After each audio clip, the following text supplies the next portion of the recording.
இப்படி நிலைத்து நின்று பல அரசியலை சொல்லி 3 மாதம் மத்திய மந்திரா நின்று கூட பதவி வகித்து கூட அந்த பதவி விடுபட்டு விடுகிறது. மீண்டும் அவர்களை தேடினால் கூட கிடைக்காது. அப்படிப்பட்டவர்கள் கூட வருகிறார்கள், போகிறார்கள்.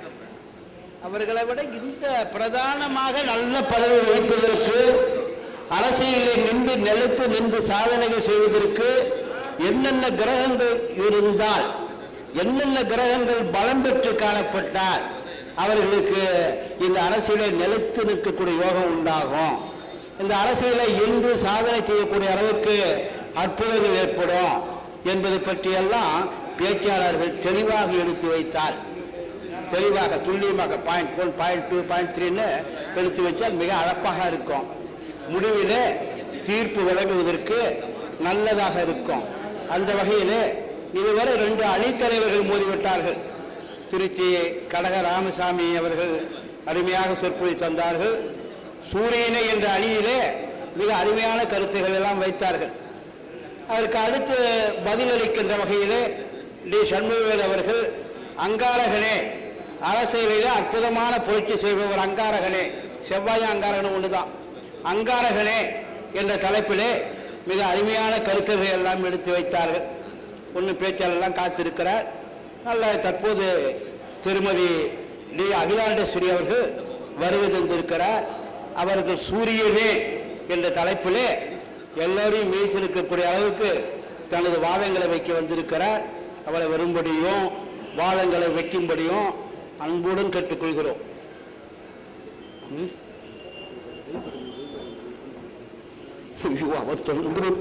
இங்கு அவைக்க அமர்ந்திருக்கும் அனைவருக்கும், மேடையிலே எங்களது முன்னோடிகளாக அமர்ந்து எங்களை ஆசீர்வதிக்கும்படியான பெரியவர்களுக்கும் முதற்கும் எனது நன்றி கலந்த வணக்கத்தை தெரிவித்துக் கொள்கிறேன். இப்போ சாதாரணமா, ரொம்ப சாதாரணமா பேச போறேன். நமக்கு வில்லனை பிடிக்குமா, ஹீரோவை பிடிக்குமா? சூரியன், செவ்வாய். சூரியன் ஹீரோ போலங்க, செவ்வாய் வில்லன் போல. ரொம்ப இப்ப நாட்டில் நடக்கக்கூடிய யாரையுமே நம்ம உதாரணம் சொல்லக்கூடிய அளவுக்கு எனக்கு வயசு போறாது. அதனால சமுத்திர ராஜன் என்று சொல்றோம், கடலை இல்லைங்களா? சோ இந்த சமுத்திரம் இந்த அமாவாசை பௌர்ணமி இது ரெண்டுமே அப்படின்னு கேட்டா சூரியன் சம்பந்தப்பட்ட நிகழ்வுகள் தான். சூரியனும் சந்திரனும் கூடி இருந்தால் அமாவாசை, டைரக்டா 180 டிகிரி இருந்ததுன்னா அது பௌர்ணமி. இந்த 2 நேரத்திலையுமே நம்மளால போய் உட்காந்து ஜாலியா அனுபவிக்க முடியும். அந்த எழுச்சி கடல் அப்போ எழுச்சியா இருக்கும், ஆனா கூட நம்ம ஜாலியா உட்காந்து அனுபவிக்க முடியும். ஆனா இப்ப கடந்த 2004 டிசம்பர் 26ஆம் தேதி அன்னைக்கு செவ்வாய் தன் வீட்டில் ஆட்சியா இருக்கும் பொழுது சனியும் செவ்வாயும் மற்றதன் சாரத்தில் பரிவர்த்தனை பெற்று மிதினத்தில் இருக்கக்கூடிய சனி பகவானை செவ்வாய் ஆட்சியார் என்று பார்க்கின்ற நேரத்திலே இந்த சுனாமி பாருங்க, அது பேரழிவு. எழுச்சியிலே மிகப்பெரிய எழுச்சி, அவருடைய சக்தி மிகப்பெரியது. ஆனால் ஒரு ராஜன் கொடுங்கோலனா இருந்தால் நாம் மதிக்கப் போவதை நம்மை அழிப்பவன் ராஜன் அல்ல. அதுபோல ஒரு ராஜன் நல்லவனா நல்ல ஆட்சியா இருந்தாதான் அது ஏற்றுக்க முடியும். சோ ராஜாங்கம் சம்பந்தப்பட்ட விஷயத்துல 2 ராஜாக்கள் இருக்கான், ஒருத்தன் கொடுங்கோல ஒருத்தன் நல்லவன். சோ நல்லவரா இருக்கக்கூடிய ஹீரோவை தான் நம்ம சொல்றோம். சரி, கீழே சேனாதிபதி, ராணுவம், அந்த மாதிரி ஆட்சிக்குரிய கிரகம் சூரியனை சொல்றோம். அப்ப யாரு வராங்கன்னாக்கா அமைச்சர்கள், அரசு துறையில் இருக்கிறவங்க, பொதுத்துறையில் இருக்கிற நிர்வாகிகள், முக்கியமான பெரிய பெரிய பொறுப்புகள் இருக்கிறவங்க அதுல வராங்க. இப்ப செவ்வாய் அப்படின்னு பாத்தீங்கன்னா இது ஒரு சமுதாயத்தை, மனிதர்களை ஆக்கவும் அழிக்கவும் வல்ல காவல் சம்பந்தப்பட்ட ஒரு காக்கின்ற ஒரு கிரகம். ஒரு நிர்வாக ரீதியா பார்த்தாலும் முப்படை தளபதிகள், ராணுவம், காவல்துறை அப்படி சொல்லலாம். உடம்பு சம்பந்தமா பாதுகாக்கிறதுங்கிறது மருத்துவத்துறை, அறுவை சிகிச்சை, அந்த மாதிரி காவல் காக்கின்றவர். எப்பேற்பட்ட ராணுவ அதிகாரியாக இருந்தாலும், எப்பேற்பட்ட பெரிய பதவி இருக்கக்கூடிய காவல்துறை அதிகாரியா இருந்தாலும், ஒரு நேரத்தில் அநியாயம் நடக்கிறது, அந்த நேரத்தில் சடார்னு எடுத்து எந்த ஸ்டெப் எடுக்க முடியல. அதுக்கு மேல என்ன ஆர்டர் வேணும் சார். ஆர்டர் போடுறதுக்கு அங்கேயும் வந்தாதான் நமக்கு மேல இருக்கக்கூடிய நிர்வாகி இருக்கிறார் இல்லையா, அவர் ஆர்டர் போட்டாதான் நல்லதோ கெட்டதோ அதை செய் அப்படி என்று சொல்லவன் சூரியன். செயல்படக்கூடிய கருவிதான் அதுக்கு இருக்கிற செவ்வாய். சோ ஒரு நாடு நல்லபடியா இருந்து நல்லபடியா ஆட்சி செய்யறதுக்கு நல்ல ஆணை கிடைத்தால்தான் கீழே இருக்கக்கூடியவர்களும் நல்லபடியா இருக்க முடியும். எல்லாரையும் போட்டு தாக்குனா நாட்டுல யாருக்கும் மரியாதை இல்லாத போயிடும் இல்லைங்களா? அதனால அது ரொம்ப முக்கியமான விஷயம். இப்ப பொதுவா எப்படின்னா லக்னத்துக்கு 10, 11 இருக்கக்கூடிய சூரியன் அல்லது அந்த 10, 11க்குரிய நட்சத்திரங்களின் சாரத்தில் இருக்கக்கூடிய சூரியன் சம்பந்தமான இந்த அமாவாசை பௌர்ணமி யோகங்கள் இதெல்லாம் இருக்கக்கூடிய ஒரு ஜாதகத்திலும் சூரியனும் புதனும் சேர்ந்து 1, 4, 8ஆம் இடங்களில் சேர்ந்திருந்தால் இப்படி இருக்கக்கூடிய சில ஜாதகங்களாலும் தான் நாட்டை ஆளக்கூடிய தகுதி அவர்களுக்கு இருக்கிறது. ரொம்ப சாதாரணமா நமக்கு தெரிஞ்ச என் கையில கிடைச்ச சில ஜாதகங்களை பத்தி இப்ப நம்ம பேசுறோம். பிரதமர் தேவகவுடா அவரோட ஜாதகம் இப்ப என் கையில கிடைச்சது. சோ இந்த ஜாதகப்படி பாத்தீங்கன்னா லக்னத்துக்கு லக்னாதிபதி அதாவது 2ஆம் 5ஆம் வீட்டு அதிபதிகள் 10, 11ஆம் வீட்டில் இருக்க அந்த வீடு சந்திரனுக்கு கேந்திரத்தில் இருந்தால் அவர்களுக்கு நாடை ஆளக்கூடிய யோகம் உண்டாம். அப்படி பார்க்கும்போது இவருடைய லக்னம் கடக லக்னம், 11ஆம் இடத்துல சூரியன் உட்கார்ந்து இருக்கார். சந்திரன் பாத்தீங்கன்னா உங்களுக்கு கும்பத்துல உட்கார்ந்து 4ஆம் பார்வையா பாக்குறார். அதனாலதான் இவருக்கு நாட்டை ஆளக்கூடிய யோகம் சிறிது காலத்துக்கான கிடைச்சது. அதோட பாத்தீங்கன்னா கஜகேசரி யோகம் பெரும்பாலான பெரிய பெரிய மனிதர்களுக்கெல்லாம் இருக்கு. இன்னைக்கு பெருசா ராஜாவா இருந்தவங்க ஜாதகத்துல எல்லாம் கஜகேசரி யோகம் இருக்கு. இவருடைய ஜாதகத்திலையும் குரு சந்திரனை பார்க்கறதுனால அது மாதிரி இருக்கு. அந்த மாதிரி ராகு குரு பார்வை இருப்பவர்கள் இவர்களும் வர முடியுது. இப்ப பாத்தீங்கன்னா திரு கருணாநிதி அவர்களின் ஜாதகத்தை எடுத்துப்போம். இப்ப அமாவாசை யோகம் சொல்றேன். இந்த அமாவாசை யோகத்துல வந்தவங்க 2 பேர் உதாரணத்துக்கு எடுத்தது. பௌர்ணமி யோகத்துல வந்தவங்க 2 பேர். சோ அப்படி பார்க்கும்பொழுது இவருக்கும் கடக லக்னம். பொதுவா பாத்தீங்கன்னா இந்த கடகத்துக்கே ஒரு தனியா சிறப்பு இருக்கு. கடக லக்னத்துல இந்திரா காந்தி அம்மையார், இப்ப எடுத்த தேவகவுடா அவர்கள் ஜாதகம், இந்த முதலமைச்சர் கருணாநிதி ஜாதகம் எல்லாம் பாத்தீங்கன்னா கடக லக்னம் 11ஆம் வீட்டில் சந்திரனும் சூரியனும் சேர்ந்த அமாவாசை யோகம். அது இல்லாத குரு சூரியனுடைய பார்வை. குரு சந்திரனுக்கு 5ஆம் அதிகாரியான குரு சந்திரனுக்கு கேந்திரத்தில் அமர்ந்ததால் நாடாளுகின்ற யோகம் இருக்கு. அது நீடித்ததாக இருக்கிறது. நல்லா ஆளக்கூடிய ஒரு ராஜநாத்தான் நம்ம திருப்பி முத்திர குத்தி உக்காந்து வைக்கிறோம். கொஞ்சம் சரியில்லையா கேட்டு ஜனங்க கையில நம்ம கையில இருக்குது இல்லையா? அதனால நீடித்த அளவுல வரணும்னா சூரியனுடைய பங்கு நிறைய இருக்கணும். இப்போ அடுத்தது பௌர்ணமி யோகம். இந்த பௌர்ணமி யோகம் இருக்கணும்னு பார்த்தா அம்மா ஜெயலலிதா அவர்கள் ஜாதகத்துல அந்த மாதிரி இருக்கு. சந்திரனுக்கு 7ஆம் வீட்டுல சூரியன் இருக்கிறதுனால, சூரியனுக்கு 7 சந்திரன் அதாவது பௌர்ணமி யோகம் இருக்கிறதுனாலையும் குரு ராகு பார்வை இருக்கிறதுனாலையும் சுக்கிரன் உச்சம் பெற்று குரு ஆட்சி பெற்றதும் இவர் நாடை ஆளக்கூடியதுக்கு ஒரு பெரிய ஒரு இதுவா சொல்லலாம். அதே மாதிரி மூதறிஞர் ராஜாஜி இவருக்கு என்னன்னா 10ஆம் இடத்து அதிபதியான சூரியன் லக்னத்துல இருந்து 7 உச்ச சந்திரன் இருந்து பௌர்ணமி யோகம் உண்டானதையும் 3 குரு ராகும் கூடி இருக்கிறதும் இவருக்கு அரசாளுகின்ற யோகத்தை உண்டாக்குறது. மேலும் இந்த தாரை யோகம் சுக்கிரன் சந்திரன் சேர்க்கை பார்வை இருந்தால் தாரை யோகம் உண்டாகிறது. இதுவும் நம்ம ஒரு காரணமா சொல்றோம். ஆனா இப்ப பார்த்த எல்லா ஜாதகத்திலுமே அமாவாசை பௌர்ணமி இது இருக்கு. இவங்க எல்லாருமே புகழ் பெற்றவங்க, நீடிச்ச அளவுல அரசியல் இருந்தாங்கன்றத நம்ம சொல்லி தெரிஞ்சுக்கணும் அவசியம் இல்லை. இப்போ அறிஞர் அண்ணா இவருக்கு பாத்தீங்கன்னா அஷ்டமஸ்தானத்துல சூரியனும் சந்திரனும் சேர்ந்து அமாவாசை யோகம் அந்த மாதிரி இருக்கிற அமைப்பு இவருக்கு ராஜயோகத்தை கொடுக்கிறது. 2க்கு அதிகாரி 10ல இருக்கிறது காரணம் குரு ராகு பார்வை இதெல்லாம் அமைத்து ஒரு காரணம் சொல்லலாம். 5 கிரகங்கள் சூரியனோட கூடி ஒரு வீட்டுல நிக்க மற்ற கிரகங்கள் கேந்திரத்தினாலும் மிகப்பெரிய மன்னனாவான், கடல் தாண்டி அவன் கொடி பறக்குங்கிறார். அந்த அளவுக்கு சொல்ல போனா புத்தரை சொல்லலாம். ஆனா புத்தர் 10ல் 3/4 கூட பகர்வேன் சன்னியாசி தானேங்கிறார் புலிப்பாணி.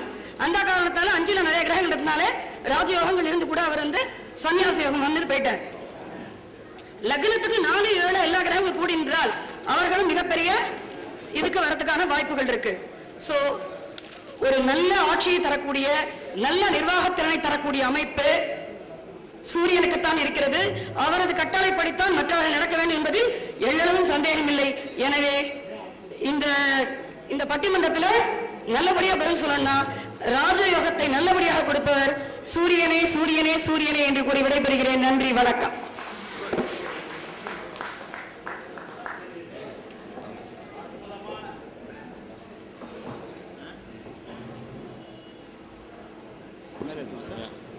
ஹலோ அரசியலிலே அற்புதமான யோகத்தை அளிப்பவர் சூரியனே என்ற தலைப்பிலே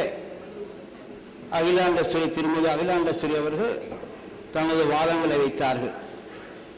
வாதங்களை வைக்கின்ற போது கூட அவர்கள் சூரியனால் உண்டாகக்கூடிய யோகங்களையும் சொல்ல தவறவில்லை.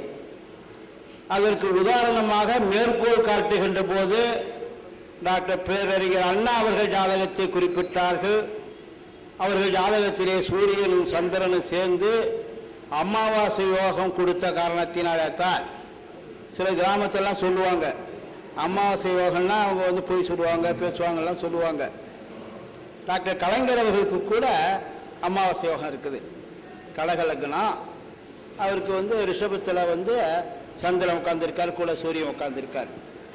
ஒருவர் ஜாதகத்தில் சூரியனும் சந்திரனும் இணைந்து காணப்படுகின்ற போது, பலம் பெற்று காணப்படுகின்ற போது அமாவாசை யோகம் உண்டாகுது. இன்னைக்கு அமாவாசை யோகம் உள்ளவங்கள்லாம் பேரறிஞர் அண்ணாவை போல, டாக்டர் கலைஞரை போல பல்வேறு துறையிலே, அரசியலிலே மட்டுமல்ல, எழுத்தாலே பேச்சாலே என்று நிலைத்து நிற்கக்கூடிய அளவுக்கு சாதனைகளும் செய்து கொண்டிருக்கிறார்கள். அற்புதங்களை படைத்துக் கொண்டிருக்கிறார்கள். வரலாறுகளை உண்டாக்கி கொண்டிருக்கிறார்கள். அந்த வகையில் இங்கே வந்து அவர்கள் அமாவாசை யோகத்தை குறிப்பிட்டார்கள். அமாவாசை யோகம் என்பது சூரியனும் சேர்ந்து, சந்திரன் இருந்தால் கூட நம்ம அரசியலை பற்றி பேசும்போது சூரியனும் செவ்வாயும் தான் எடுத்து வச்சு பேசுகிறோம். இந்த சூரியனும் செவ்வாயை வச்சு தான் பேசிட்டு இருக்கோம். அப்போ சூரியனால் உண்டாகக்கூடிய அமாவாசை யோகம் அரசியலில் அற்புதங்களை உண்டாக்குகிறது, மக்கள் மத்தியில் நிலைத்து நின்று சாதனைகளை உண்டாக்குகிறது என்று குறிப்பிட்டு மிக அழகாக மேற்கோள் காட்டி நல்லதொரு சொற்பொழி தந்தார்கள். அடுத்தபடியாக இல்லை இல்லை அங்காரகன்தான் அரசியலிலே புரட்சிகளை கொடுப்பார், அங்காரகன் புரட்சி செய்தால் அரசியலை நிலைத்து நிற்கக்கூடிய அளவுக்கு பலம் பெற்று இருக்கும். செவ்வாய் உச்சம் பெற்று காணப்படுகின்ற போது, 3 பலம் பெற்று இருந்தால் கூட செவ்வாய் வந்து சாதனை பண்றாங்க, இல்லைன்னு சொல்ல முடியாது. அந்த வகையிலே இவர்களுக்கு அங்காரகன் பலம் பெற்று காணப்படுகின்ற போது அவர்கள் சாதனை செய்கிறார்கள் என்று தாதங்களை, தன்னுடைய வாதங்களை வைக்க தென்னார்காடு மாவட்டம், அப்போ தென்னார்காடு மாவட்டம், இப்போ கடலூர் மாவட்டம், கடலூர் மாவட்டத்திலிருந்து திரு பரமசிவம் அவர்கள் வந்திருக்கிறார்கள். அவர்கள் செவ்வாயே என்ற அணியிலே தன்னுடைய வாதங்களை வைக்கிறார்கள்.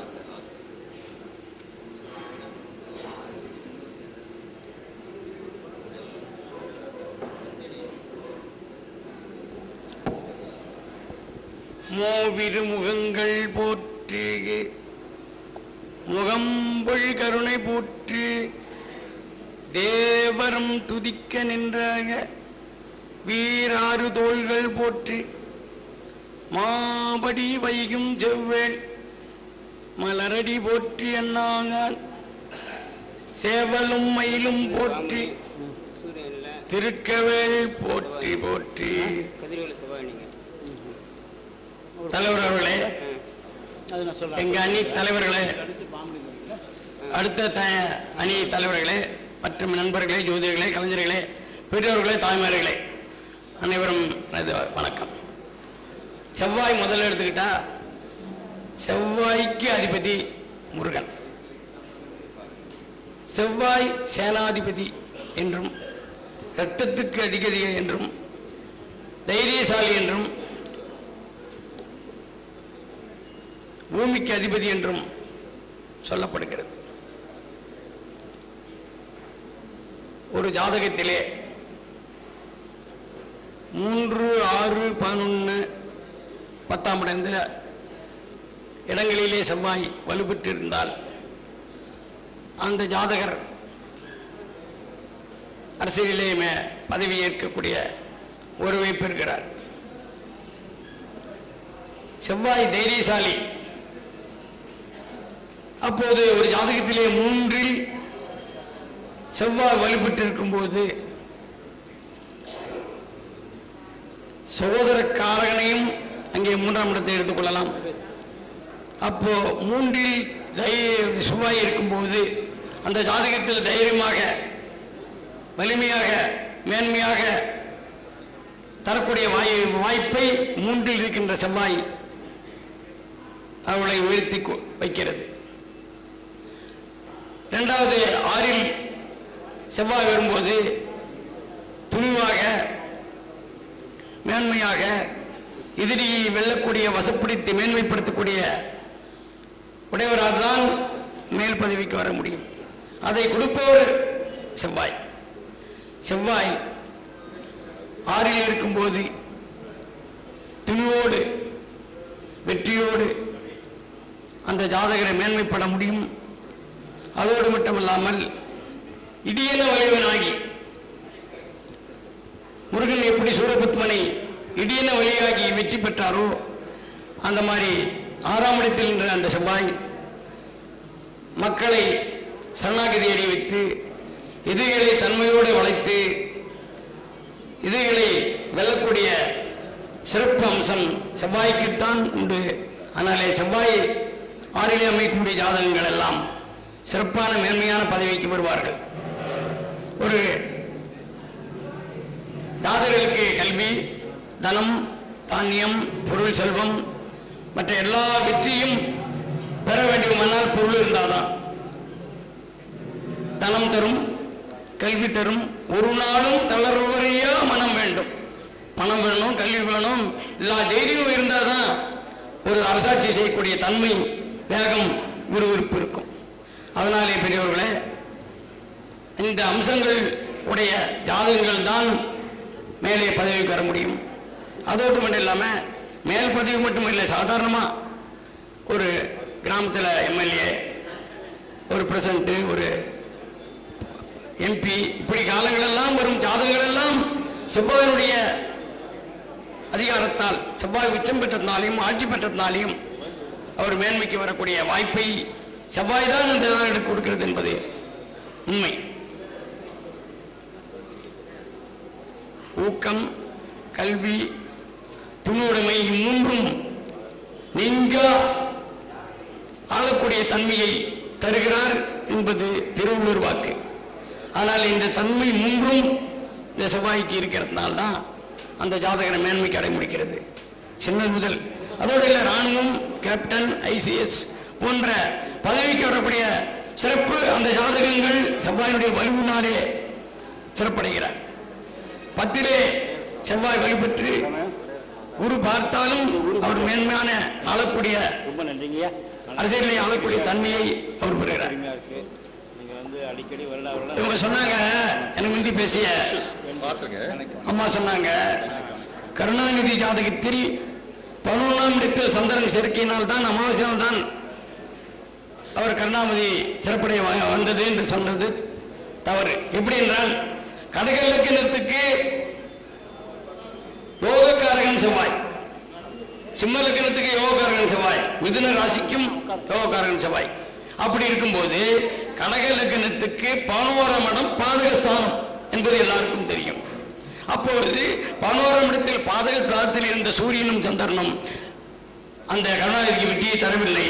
7ஆம் இடத்தில் உச்சப்பட்ட கிரகம் செவ்வாய் தான் அந்த கருணாநிதியை நிலை பெற்று இருக்க வைக்கிறது என்பதை உறுதியாக சொல்லிக்கொண்டு, இப்பொழுது ஆரம்பத்திலே இந்த நாட்டிற்கு முதல் பிரதம மந்திரியாக வந்தவர் ஜவஹர்லால் நேரு. அவர் 3ஆம் இடத்திலே கடகலக்கணமாக இருந்து அவர் யோகாதிபதியாக இருக்கின்ற அந்த செவ்வாய் 3லே கன்னியிலே இருந்து அதோட ராகோடும் சேர்ந்து முதலிலே பிரதம மந்திரியாக இந்த நாட்டுக்கு வந்தவர் ஜவஹர்லால் நேரு. அந்த செவ்வாயினுடைய வலிமையினால் தான், திறமையினால் தான் அவர் அதை வர முடிந்தது. 2வது காமராஜ் எடுத்துக்கிட்டுங்க, அவரும் கடகலக்கணம் தான். அவர் 3லே இருந்தது கொண்டுதான் அவர் நீண்ட வலிமையோட திறமையோட அந்த மேல் பதவிக்கு வர முடித்தது. அதே மாதிரி கடகலக்கணக்காரங்கள் எல்லாம் சிறப்பாக வலிமையாக இந்த நாட்டை ஆளக்கூடிய பெருமையை பெற்றார்கள். செவ்வாய் சேனாதிபதி, இந்த நாட்டுக்கு அதிபதியே, இந்த பூமி ஆளக்கூடியவனே யார்? செவ்வாய் தான். பூமியே தான் செவ்வாய், செவ்வாய் தான் பூமி. அப்போ பூமியை அவர் இருக்கும்போது பூமியில் ஆளக்கூடிய மேன்மையும் உச்சத்தையும் ஆட்சி பெற்று சிறப்படையக்கூடிய வாய்ப்பை கொடுப்பவர் செவ்வாய் தான். செவ்வாயே சிறப்பானவர், செவ்வாய் தான் பூமி, செவ்வாய் தான் அரசாட்சி. எல்லா வலிமையும் திறமையும் ஊக்கத்தையும் மேன்மையும் தரக்கூடிய ஒரு ஜாதகத்துக்கு தரக்கூடிய மேன்மை தரக்கூடிய ஒரு செவ்வாய் தான் என்று கூறி இந்த அடிப்படை வாய்ப்பை கொடுத்ததற்கு வணக்கத்தை தெரிவித்துக் கொண்டு விடைபெறுகிறேன். வணக்கம்.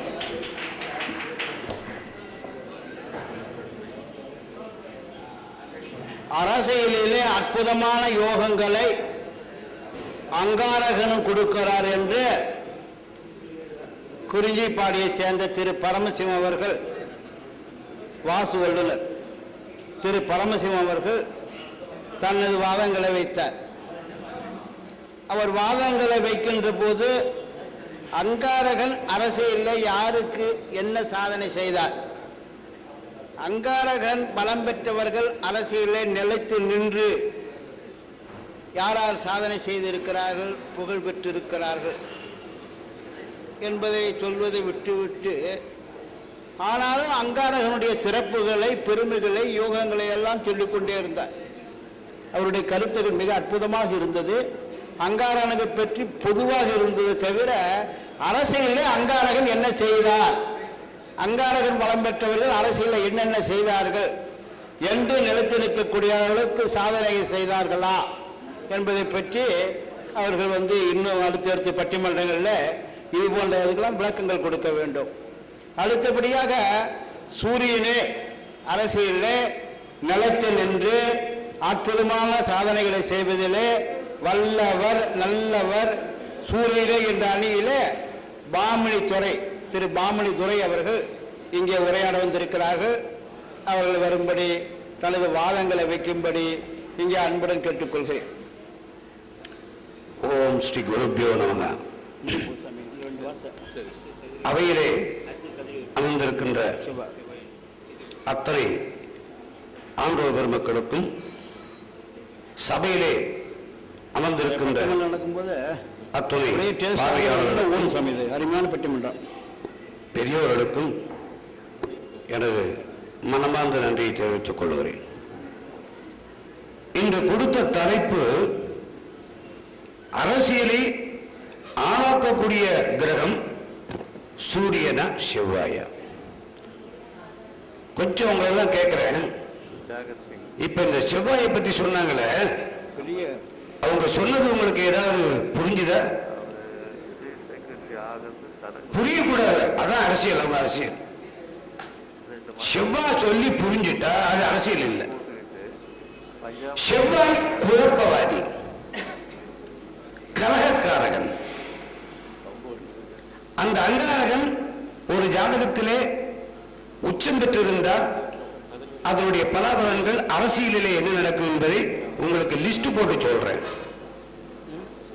அதே நேரத்திலே சூரிய பகவான், சூரியன் the most important planet, அவர் என்ன செய்வார் அப்படிங்கிறத சொல்றேன். ஒருத்தருக்கு விருச்சிக லக்னமாக இருந்து 6ஆம் இடத்திலே சூரியன் உச்சம் பெற்று அவரை குரு பார்த்தால் அவன் நிலையான நேர்மையான அரசியலை தருவான். சூட்கேஸ் வாங்க மாட்டான். விசாரணை கமிஷன் அவன் பேர்ல வராது. 6ஆம் இடத்து சூரியன் அபரிதமான யோகத்தை தருவான். நீங்க வேணா சரித்திரத்தை எடுத்து பாருங்க, நான் விளையாட்டுக்காக சொல்லல. சூரியன் என்ற ஒரு கிரகம், அந்த கிரகத்தின் அடிப்படையிலே, அந்த ராசியிலே, அந்த லக்னத்திலே பிறந்தவர்கள் இதுவரை எனக்கு தெரிந்தவரை நேர்மையான அரசியலை தான் செய்து கொண்டிருக்கிறார்கள். இந்த செவ்வாயுடைய அரசியல் இடத்துல பார்த்தீங்கன்னா உருட்டுக்கட்டை, சைக்கிள் செயின், சோடா பாட்டில், இதுதான் பின்னால டிக்கல் இருக்கும். ஏன்னா அங்காரகன் அடித்து வாழக்கூடியவன், அடிமைப்படுத்தக்கூடிய. It is a dominating planet. Mars is a dominating planet. அந்த செவ்வாய்க்கு பலத்தையும் அரசியலிலே பலத்தை கொடுப்பவன் யார் தெரியுமா உங்களுக்கு? அடிப்படையை பார்க்கணும். ஜோதிடத்தை பார்க்கும்போது ஃபர்ஸ்ட் அடிப்படையை புரிஞ்சுக்கணும். திரு பாமணி கௌரை அவர்கள் இங்கே கவனிக்க வேண்டும். இன்று அரசியல் நடத்த வேண்டும் என்றால் ஒன்று பணபலம் இருக்கணும், இல்லாட்டினா ஆள் பலம் இருக்கணும். அடிக்க, உதைக்க, வெட்ட, குத்த தயாராக இருக்கிறது தான் அரசியல் நடத்த முடியும். அந்த வகையில் அங்காரகனுக்கும் நல்ல அதிக வாய்ப்புகள் இருக்கிறது என்பதையும் சொல்லி, அதை விட மேலானவர் சூரியன் என்பதை சொன்னால் இன்னும் நன்றாக இருக்கும், சந்தோஷமாக இருக்கும். எனவே அதையும் சொல்ல வேண்டும் என்று கேட்டுக்கொள்கிறேன். அரசியலிலே ஒன்று சூரியனால் இன்று நிலைநிறுத்தப்பட்டவன் ராஜராஜ சோழன். நீங்க சரித்திரத்தை வேற ஒண்ணு வேண்டாம். இது போட்டு 4ஆம் இடத்துல சூரியன் இருந்தா என்ன, 5ஆம் இடத்துல சூரியன் அரைச்சமாவே அரைக்க கூடாது. ஒரு அப்படியே ஒரு ஜிஸ்ட். ராஜராஜ சோழன் சூரியனால், அவனுக்கு சூரிய கிரகம் நன்றாக இருந்த காரணத்தால் பரம்பரை அரசியல், நான் சொல்றது இப்ப இருக்கிற அரசியல், பரம்பரை அரசியல். ராஜராஜ சோழன், ராஜேந்திர சோழன் பாருங்க, அதெல்லாம் ஒரு நேர்மையான அரசியலா இருந்தது. நரசிம்ம பல்லவன், மகேந்திர பல்லவன். இப்படி பார்த்தீங்கன்னா சூரியன் ஆட்சி பெற்ற காரணத்தாலே அவர்களெல்லாம் நேர்மையான ஆன்மீகத்தோடு கூடிய ஒரு நெறியோடு கூடிய அரசியல் வாழ்க்கை நடத்தினார்கள் என்பது விதி. நீங்க வேற ஒண்ணும் வேண்டாம். செவ்வாயால் பாதிக்கப்பட்டவர்கள் யாரார்? செவ்வாய் லக்னமா வச்சோ இல்ல செவ்வாய் உச்சம் பெற்றோ இல்ல செவ்வாய் ஆதிக்கம் பெற்ற எந்த தலைவரும் அரசியல் தலைவர் இதுவரைக்கும் சரியாக அந்த தன்னுடைய முடிவை தானாக தேடிக்கொண்டதாக இருக்குமே தவிர இயற்கையான மரணம் இருந்ததாக தகவலே கிடையாது. ஏற்றுங்க, பாகிஸ்தான் அதிபர் பூட்டோ இருந்தாரு, அவர் லக்னத்துக்கு 12 செவ்வாய், he was hanged. கடக லக்னத்துக்கு இந்திரா காந்தி கடக லக்னத்துக்கு 2 செவ்வாய், she was shot dead. பாத்தீங்களா? அப்போ இந்த செவ்வாய் சதாம் ஹுசேன் என்ன உங்களுக்கு வேணும்? இன்னைக்கு சூரியனுடைய ஆதிக்கத்திலே பிறந்தவர்கள், சூரியனால் நெறியாக அரசியலை தரப்பட்டவர்கள் இந்த சரித்திரத்திலே இடம்பெற்றிருக்கிறார்கள். செவ்வாயால் இடம்பெற்றவர்கள் இன்று ஹிட்லர் தன்னைத்தானே சூசைட் பண்ணிக்கிட்டான், முசோலினி தன்னைத்தானே சூசைட் பண்ணிக்கிட்டான். செவ்வாய் ஆதிக்கம் பெற்று இப்ப எத்தனை அலெக்சாண்டர் தி கிரேட், உலகத்தை போல பிடிச்சிட்டு வந்த அலெக்சாண்டர் கிரேட் கடைசியில் என்ன சூட்டு ஜுரம், அதாவது விஷ ஜுரத்தால் அவர் பீடிக்கப்பட்டு இறந்தார். அந்த செவ்வாய் விஷ ஜுரத்துக்கு அதிபதி. ஹிட்லர் சூசைட் பண்ணிக்கிட்டான். இந்த செவ்வாய் ஆதிக்கம் பெற்றுள்ள அத்தனை பேருமே அரசியலை அடிதடிகளோடு, அதாவது நீங்க பார்த்து மிக மௌராய சாம்ராஜ்ய காலத்தை எடுத்து பார்த்தீங்கன்னா அப்பாவை கொண்டு புள்ள வருவான், புள்ளையை கொண்டு அப்பா வருவான், கடைசியில் எல்லாரும் உள்ள வெளியிடுவான். அலாவுதீன் கில்ஜி நீங்க பாருங்க, இந்த செவ்வாய் சம்பந்தப்பட்ட அத்தனை பேருமே, செவ்வாயின் ஆதிக்கம் பெற்ற அரசியல் இருக்கிற அத்தனை பேருமே இந்த ஏட்டிலே சரியானபடி அவர்கள் பொறிக்கப்படவில்லை. அலெக்சாண்டர் தி கிரேட் செவ்வாய், நெப்போலியன் போனாபார்ட் இருக்காரு, அவர் சூரியனுடைய லக்னத்தில் பிறந்தவர். இவ்வளவு ஏன் சார் புராணத்தில் எடுத்துங்க, துரியோதனன் அவன் சூரிய வம்சத்தில் இல்ல, அவன் செவ்வாயுடைய அம்சம். ஆனால் சூரிய அம்சத்திலே பிறந்த கர்ணன், கர்ணகுண்டலத்தோடு பிறந்த கர்ணன் ராஜாவான எப்படி நெறியோடு நீதி நெறியோடு தர்மத்தோடு சகலவிதமான கருணையான குணங்களையும் சகலவிதமான இறக்க குணங்களையும் கொண்டு பிறந்தான் சூரிய வம்சத்திலே. அவன் சூரிய புத்திரன். அப்ப சூரியனால் ஏற்படுத்தக்கூடிய அரசியல் ஒரு நெறியான ஒரு நீதியான அரசியலாக இருக்கும். அப்ப கூட சொன்னா பாரப்பா பாங்காக 14 பருவி அமர்ந்திருந்தால் அவன் கூடப்பா அவன் ராஜையை கொண்டான்ட்டான். சூரியன் ஒரு ஜாதகத்தில் நன்றாக உச்சம் பெற்று அவனுக்கு சூரியனுடைய ஒரு அம்சம் இருந்தால் அவன் கடைசி வரைக்கும் அரசியலை நீதியாக நேர்மையாக மிக அழகாக தெளிவான ஒரு அரசியலை கொடுப்பான். செவ்வாய் சம்பந்தப்பட்டவர்கள் தானும் குழம்பி இருக்கிற நாட்டையும் குழப்பி இன்றைக்கு தீவிரவாதங்கள் அதிகமாவதற்கு செவ்வாய் தான் காரணம். எங்க பார்த்தா தினம் தினம் தீபாவளியாக இருக்கிறது, எங்க பார்த்தாலும் குண்டு வெடிப்பு. காரணம் என்ன? செவ்வாய் ஆதிக்கம் பெற்றாலே இந்த பிரச்சனைகள் வந்தே தீரும். செவ்வாயினுடைய லக்னத்தில் பிறந்தவன், செவ்வாயினுடைய சாரம் வாங்கியவன், செவ்வாயுடைய நட்சத்திரங்களில் பிறந்தவன், இவர்கள் அனைத்து செவ்வாயால் பார்க்கப்பட்டவர்கள். அத்தனை பேருமே அவர்கள் அராஜக ஆதிக்கத்தையும் அதாவது ஆன்மீகத்தை தவிர கஜினி முகமது எடுத்துங்க 17 தடவை பட்டை எடுத்தான் செவ்வாய். அது காரணம் என்ன? ஆசை. இந்த செவ்வாயோட சுக்கரன் ஞாபகத்தாலும் இன்னும் கேட்டது. எத்தனை ராஜாங்கங்கள் செவ்வாய் சுக்கரன் சம்பந்தப்பட்டு எத்தனை அரசாங்கங்கள் பின்னால் கவிழ்க்கப்பட்டிருக்கு தெரியுமா உங்களுக்கு? இங்கிலாந்து, ரஷ்யா. ஆக ஒரு நேர்மையான எதுவும் சொன்ன பாட்டிலே சொல்லி இருக்கான், மங்களனார் தந்திசைக்கு கொஞ்சம் நல்லா படிக்கணும் சார். மங்களனார் தந்திசைக்கு மார்த்தாண்டன் பாசகனாம். செவ்வாய் தேசம் நடந்தாலும் சூரிய புக்தி நடந்தார் ஐயா, அவன் பாசகன்யா. அந்த செவ்வாய்க்கு அரசியல் கற்றுக் கொடுக்கிறவன் சூரியனியா. அதனால்தான் சொல்றேன், சூரியன் அம்சம் பெற்றவர்கள், சூரிய லக்னத்திலே பிறந்தவர்கள், சூரியன் குருவால் பார்க்கப்பட்டவர்கள், சூரியன் நல்ல இடத்திலே அமர்ந்து சுபதிஷ்டி பெற்றவர்கள் இன்று வரை சரித்திரத்திலே மிக நன்றான ஒரு நிலையான அரசியலை தந்திருக்கிறார்கள். ஆனால் செவ்வாயால் ஆதிக்கப்பட்டு செவ்வாயால் பிடிக்கப்பட்டு செவ்வாயின் தூண்டுதலால் அது சுக்கரனோடு சேர்ந்தால் கேட்கவே வேண்டாம். அப்படிப்பட்ட அரசியல்வாதிகள் இன்று வரை சரித்திரத்திலே நிலைத்ததாக காரியமே கிடையாது. ஆகவே அதிகம் பின்னால் பேசுவதற்கு நிறைய பேர் இருக்கிறார்கள். அடுத்த முறை இதே பேச்சின் போது இன்னும் விரிவாக சொல்கிறேன். ஆக ஒரு ஜாதகத்திலே அல்லது ஒரு மனிதனுக்கு சூரியன் மட்டும் சுபர் பார்வை பெற்று சுப திருஷ்டி பெற்று பாவிகளோடு சேர்க்கை பெறாமல் அஸ்தங்கம் பெறாமல் நீச்சம் அடையாமல் இப்படி அந்த சூரியன் 10ஆம் இடத்தில் சூரியன் உச்சம் பெற்று செவ்வாய் சம்பந்தப்பட்டால் மிக ராஜயோகத்தை தருவாங்க. 6ஆம் இடத்து சூரியன் 11ஆம் இடத்து சூரியன் இவரெல்லாம் ராஜயோகத்தை தரக்கூடியவர்கள். ஆனால் அதே செவ்வாய் எங்கு இருந்தாலும் அந்த செவ்வாய் அதிகாரத்தை துஷ்பிரயோகம் செய்ய சூழலை தவிர அதிகார துஷ்பிரயோகத்துக்கு செவ்வாயும் அதிகாரத்தை தன் துஷ்பிரயோகம் செய்யாமல் நல்ல முறையில் நடத்திக் கொள்வதற்கு சூரியனும் தான் ஒரு நல்ல கிரகங்களாக இருக்கிறார்கள். ஆக சூரியனில் நேர்மையான ஒரு நீதியான ஒரு நெறியான அரசியலை தருபவன் ஆளாக்கக்கூடியவன் சூரியனே சூரியனே என்று சொல்லி எனக்கு வாய்ப்பளித்து நன்றி கூறி விடைபெறுகிறேன். வணக்கம்.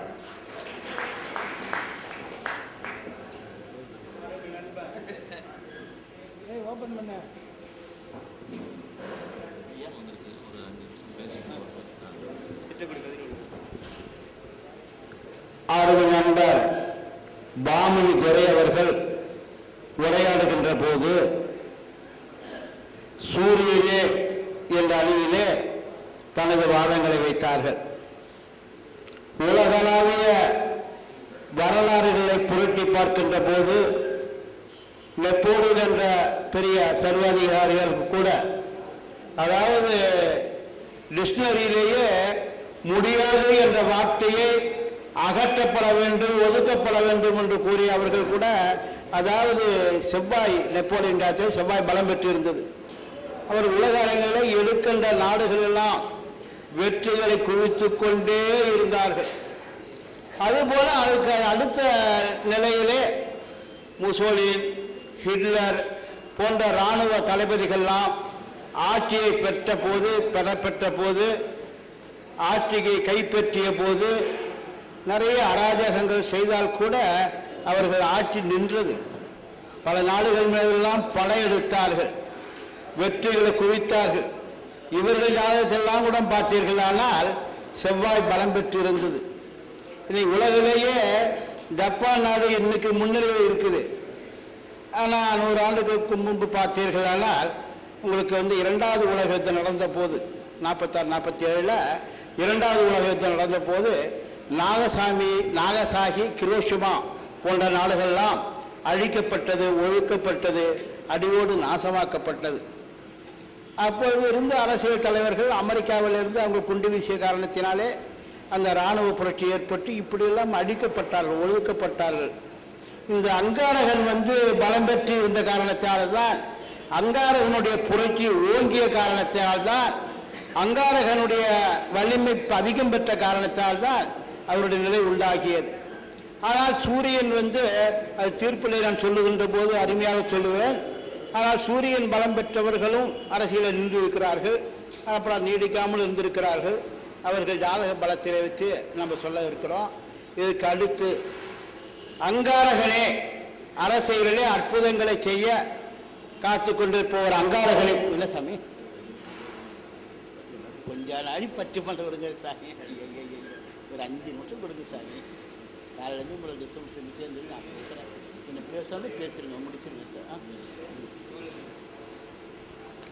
அங்காரகனே இது முடிவு 2 செட்டு முடிஞ்சுன்னா முடிச்சிடும். அப்புறம் எப்படி உங்கள் பேச்சு முடிஞ்சோடனே தான் தீர்ப்பு சொல்லுவேன். அதெல்லாம் ஒன்றும் பிரச்சனை சார். அங்காரகனே என்ற தலைப்பிலே திரு ஏ கதிர்வேல் அவர்கள், துற்றக்குடி கதிர்வேல் அவர்கள் உரையாட வேண்டும் என்று அன்புடன் கேட்டுக்கொள்கிறேன். அவர்கள் வாதங்களை வைக்க வேண்டும், குறிப்பிட்டு வாதங்களை வைக்க வேண்டும். இந்த அங்காரகன் எப்படி இருந்ததால் இவங்க அரசியல் நின்னாங்க, நிலத்தில் நின்னாங்க, சாதனை செய்தாங்க என்பதை பற்றியெல்லாம் தெளிவாக துல்லியமாக சொல்லணும். அப்போ சொல்லுகின்ற போதுதான் எதிரணிகள் தங்கள் கருத்துக்களை வலியுறுத்த சௌரியமாக இருக்கும் என்பதை இந்த நேரத்தில் தெரிவித்துக் கொள்கிறேன். இதற்கு முன்பாக கவியரசு ரவி பாரதி அவர்கள் வருகை தந்திருக்கிறார்கள். அவர்கள் கொஞ்சம் அவசரமாக செல்ல வேண்டியிருப்பதால் அவர்கள் உரையை அளிக்கும்படி நான் கேட்டுக்கொள்கிறேன்.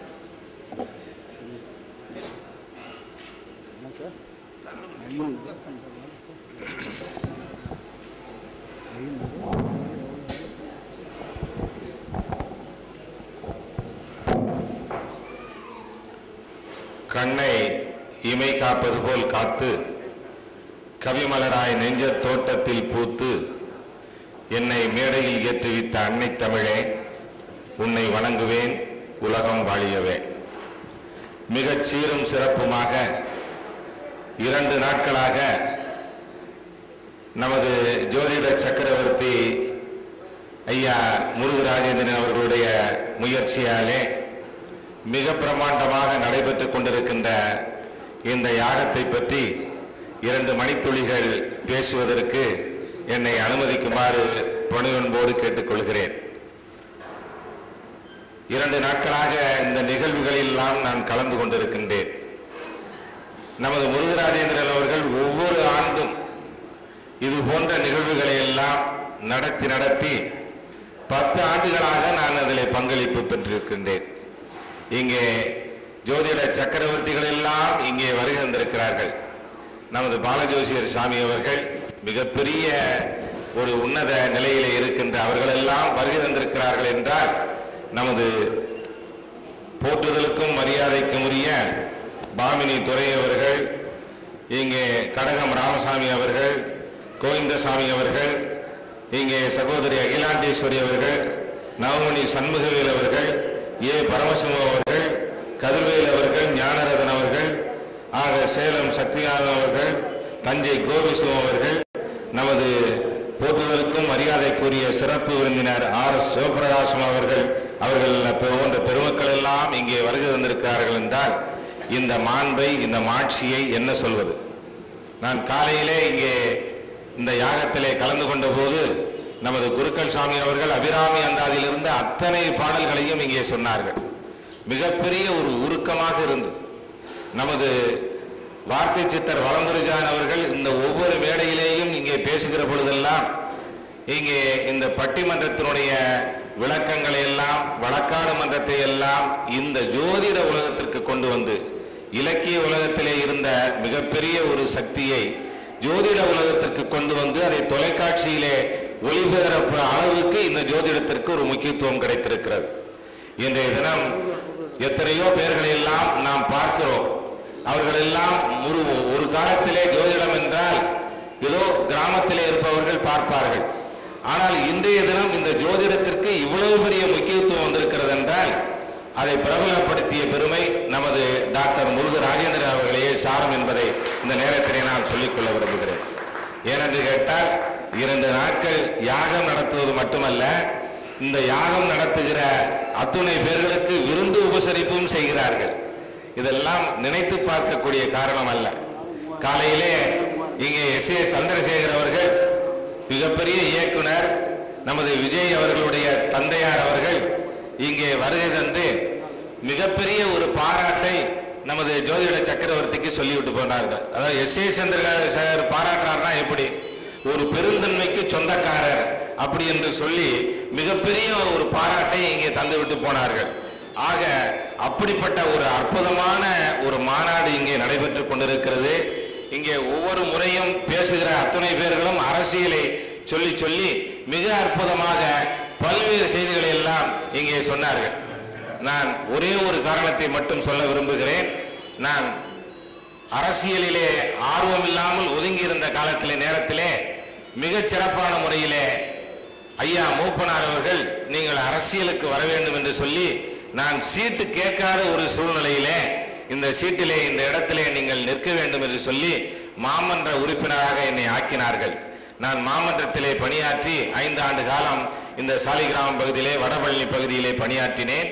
அப்பொழுது மிக எனக்கு நடந்தது சூரிய திசை. எதற்காக அதை சொல்லுகிறேன் என்றால், சூரிய திசையிலே இருக்கிற பொழுது எப்படியும் அரசியலுக்கு கொண்டு வந்து விட்டுவிடும் என்பதை இங்கே அகிலாண்டேசி அவர்களும் நம்ம பாவினே துரை அவர்களும் மற்றும் எல்லோருமே அந்த அரசியலில் ஆதிக்கம் நடத்துகிற ஒரு பெருமை சூரிய திசைக்கு உண்டு என்பதை சொல்லி இருக்கிறார்கள். அப்படித்தான் அரசியலுக்கு நானும் ஈர்க்கப்பட்டு வந்தேன். ஆக இந்த சூரிய திசை மிக வலிமையான திசை என்பதையெல்லாம் நாம் பார்த்து கொண்டிருக்கிறோம். குரு பார்க்க கோடி நன்மை என்று சொல்வார்கள். இங்கே குரு நம்மை எல்லாம் பார்த்து கொண்டிருக்கிறார், நமக்கு அருளாட்சி செய்து கொண்டிருக்கிறார். யாகம் என்பதை அந்த காலத்திலே அரசர்கள் போரிலே வெற்றி பெறுவதற்காக நடத்தினார்கள். ஆனால் நமது முருகராஜேந்திரன் அவர்களோ அவர்களெல்லாம் தனிப்பட்ட காரியத்திற்காக நடத்தினார்கள். ஆனால் உலக நன்மைக்காக நமது ஜோதிட சக்கரவர்த்தி நடத்துகிறார் என்பதை நீங்கள் இங்கே புரிந்து கொள்ள வேண்டும். உலக நன்மைக்காக, தன் வீட்டிற்காக நடத்தவில்லை. இந்த நாடு நல்லாக இருக்க வேண்டும், சுபிட்சமாக இருக்க வேண்டும், அதற்காக நடத்துகிறார்கள். ஆக இப்படிப்பட்ட ஒரு அருமையான மாநாட்டிலே என்னையும் பேச அழைத்தமைக்கு ஒரே ஒரு நான் கவிதையை மட்டும் குரு பகவானுடைய பெருமை பற்றி சொல்லி விடைபெற ஆசைப்படுகிறேன். மறைமிகு கலைநூல் வல்லோன், மறைமிகு கலைநூல் வல்லோன், வானவர் கரசன் மந்திரி. குருவனுடைய பெருமை. மறைமிகு கலைநூல் வல்லோன், வானவர்க்கே அரசன், இந்திரனுக்கே மந்திரி, வானவருக்கு அரசன் மந்திரி, நரைசொரி கற்பகப்புல் நாட்டிற்கு அதிபதியாகி. நரைசொரி தேன் சொரிகின்ற கற்பக பொன் நாட்டிலுக்கே அதிபனாக்குகின்ற ஒரு பெருமை நமது குரு பகவானுக்கு மட்டுமே உண்டு. மிகப்பெரிய ஒரு செல்வந்தம் இருக்கிற ஒரு நாட்டை ஆளுகின்ற சக்தியை குரு பகவான் கொடுப்பான் என்பதை இந்த பாட்டிலே சொல்லுகிறார்கள். நிறைதனம் சிவிகை மன்றல். நிறைதனம் செல்வம் தருகிறார், சிவிகை அதுதான் பதவி. இங்க எல்லோரும் சொன்னார்களே அந்த பதவி, சிவிகை என்பது பதவி. மன்றல் திருமணம், மன்றல் திருமணத்தை தருகிறார். அப்புறம் நீடு போகத்தை நல்கும், நெடிய போகத்தை நல்குகிறார். இறைவன் குருவியாளன் இணையடி போற்றி போற்றி என்று ஒரு அருமையான பாடல் குரு பகவானுடைய பெருமைகளை எல்லாம் சொல்லுகிறது. தொழிலிலே பெரிய நன்மைகளை சேர்க்கிறது, குழந்தை இல்லாதவர்களுக்கு குழந்தை பாக்கியம் தருகிறது, திருமணம் நடைபெற வேண்டும் என்று நினைப்பவர்களுக்கு திருமணத்தை நடத்தி தருகிறார். ஆக குரு பகவான் நமக்கெல்லாம் ஆண்டுக்கு ஒரு முறை அந்த மாறி மாறி வந்து வளங்களை எல்லாம், நலங்களை எல்லாம், பலங்களை எல்லாம் நமக்கு பொழிந்து கொண்டே இருக்கிறார். அப்படிப்பட்ட ஒரு குரு பகவானுடைய அருளை பெறுவதற்கு ஏதாவது ஒரு கருவி வேண்டும் அல்லவா? அந்த கருவிதான் நமது டாக்டர் முருகராஜேந்திரன் அவர்கள் இப்படிப்பட்ட ஒரு அவையை இங்கே கூட்டி இப்படிப்பட்ட விற்பனர்களை எல்லாம் இங்கே அழைத்து அவர்களை எல்லாம் கௌரவித்து மிகச்சிறப்பான முறையிலே, ஒரு நல்ல முறையிலே இந்த யாகத்தை நடத்தி இருக்கிறார். இந்த யாகம் நமக்கெல்லாம் யோகம் தருகின்ற யாகமாக அமையட்டும் என்று இந்த நேரத்திலே சொல்லி, நான் ஒரு அவசர அழைப்பில் நான் இறுதியிலே தான் பேச வேண்டும் என்று இருந்தேன். ஆனால் ஒரு தொலைபேசி வந்து கொண்டே இருக்கிறது. எனது வீட்டிலே ஒரு விருந்தினர் காத்து கொண்டிருக்கிறார். உங்கள் அத்தனை பேர்களிடம் நான் மன்னிப்பு கேட்டுக்கொண்டு நான் இந்த வாய்ப்பினை அளித்த நமது டாக்டர் முருகராஜேந்திரன் அவர்களுக்கு எனக்கு வணக்கத்தையும் அவர்களுக்கு வாழ்த்தையும், இங்கே வருகின்ற சான்றோர் பெருமக்கள், மேடையிலே அமர்ந்திருக்கின்ற பெரியவர்கள் அத்தனை பேர்களுக்கும் என்னுடைய நெஞ்சார்ந்த நன்றியினை வணக்கத்தை தெரிவித்து விடைபெறுகிறேன். வாழிய செந்தமிழ், வாழ்க நற்றமிழர், வாழிய பாரதம் அணித்திருநாடு. அடுத்தபடியாக திட்டக்குடியிலிருந்து வந்திருக்கின்ற திரு கவிவேல் அவர்கள் உரையாட வேண்டும்படி கேட்டுக்கொள்கிறேன். அங்காளகனே என்ற அணியிலே அவர் தன்னுடைய வாதங்களை வைக்கிறார். வாழ்க வளமுடன், வாழ்க ஜோதிட மக்கள், வளர்க ஜோதிட கலை. மக்கள் நீங்கள் எல்லாம் வாழ்ந்தால்தான் இந்த ஜோதிட கலையே வாழும். ஜோதிடர்கள் என்று சொன்னால் கூறுகிறார்கள், 9 கிரகத்தை வச்சு 9 தடவை சொல்றாங்க. இவரொருத்தர் சூரியன் தான் உயர்வுங்கிறாரு, இன்னொருத்தர் செவ்வாய் தான் உயர்வுங்கிறாரு. நான் செவ்வாயை பற்றி தான் பேச வந்திருக்கிறேன். மலரை தேடி வண்டு வந்தால் மலருக்காயே மாற்றம், மலரை தேடி வண்டு வந்தால் மலருக்காயே மாற்றம், அந்த மலருக்குள்ளே தேன் குடித்தால் அந்த வண்டுக்காயே மாற்றம். மலரை தேடி வண்டு வந்தால் மலருக்காயே மாற்றம் இல்லை, அந்த மலருக்குள்ளே தேன் குடித்தால் அந்த வண்டுக்காயே மாற்றம். இந்த மலர் என்று சொல்லக்கூடிய ஒரு அழகான மலருக்குள்ளே தேன் இருக்கிறது. அந்த மலரில் இருக்கக்கூடிய தேனை உண்பதற்காகவே வண்டு ரீங்காரம் பாடிக்கொண்டு வருகின்றன. அப்படி ரீங்காரம் பாடிக்கொண்டு வரக்கூடிய ஒரு வண்டு அந்த பூக்குள்ளே இருக்கக்கூடிய ஒரு தேனை உறிஞ்சுகிறது. அப்போது அந்த மலர் நினைக்குமாம், இவ்வளவு தேனை வைத்துக் கொண்டு நாம் என்ன செய்ய போகிறோம் என்று. வண்டு நினைக்குமாம், அளவற்ற பசியோடு இருக்கிறவை அந்த பூ நமக்கு தேன் தருமா என்று. இருவரும் நினைப்பது ஒன்று. நினைக்கும் பொழுது அந்த மலருக்குள்ளே தேன் இருக்கக்கூடிய தேனை உள்ளக்கூடிய வண்டுக்கு ஏமாற்றமா? இல்லை.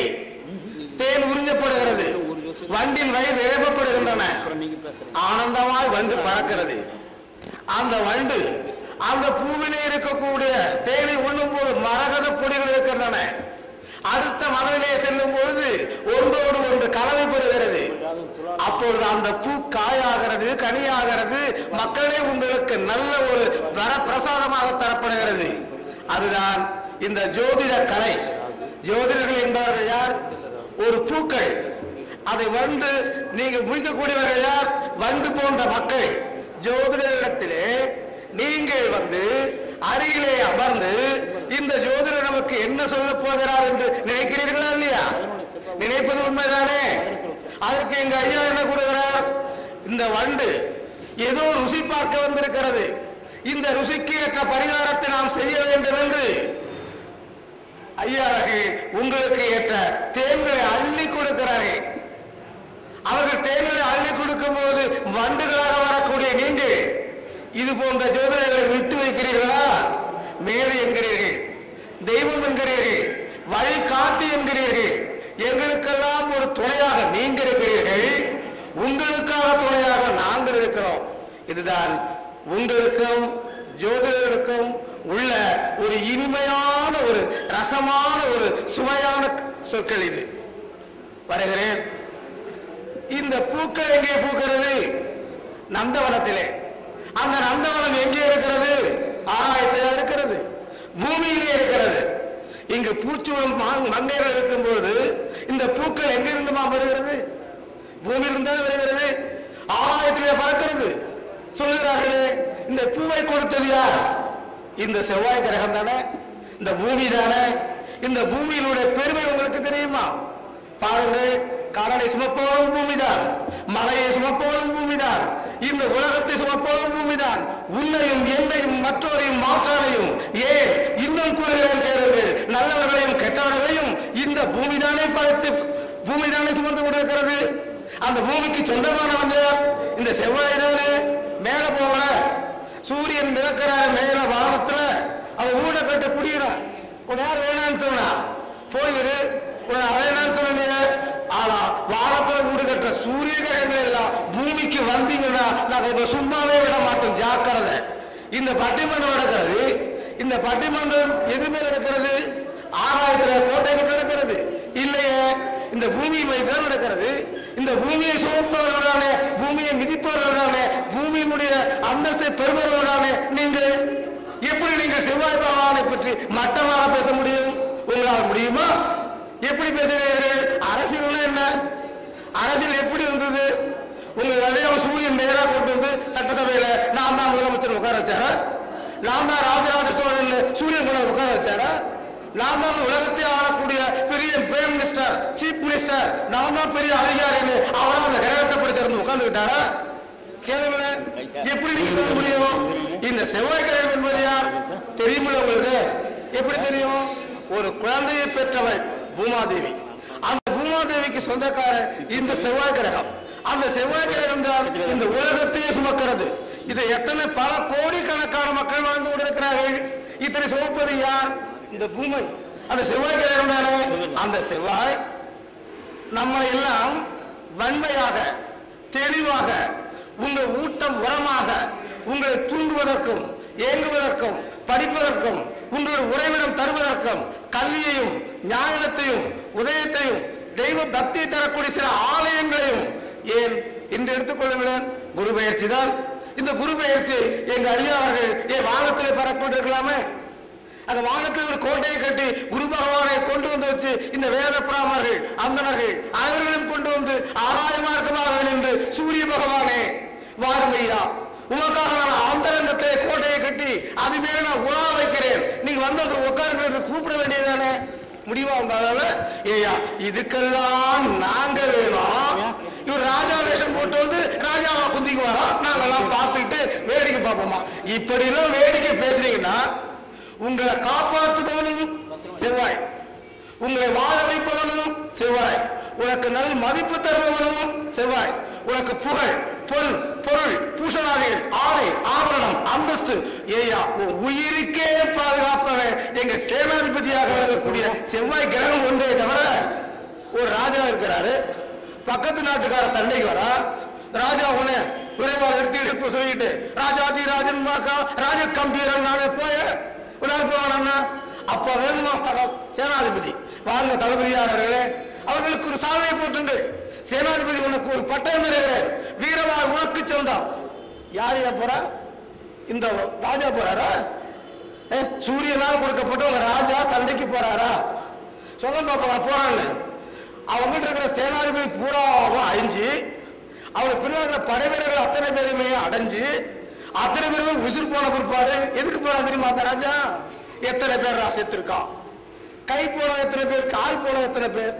இதை பார்க்கவே உங்க கதிரவ சூரியனாக உருவாக்கப்பட்டவர் ராஜா போகிறார், அரசாங்கம் போகிறார். இந்த ஊரில் எத்தனை மக்கள் இருக்கிறது அரசனுக்கு தெரியுமா?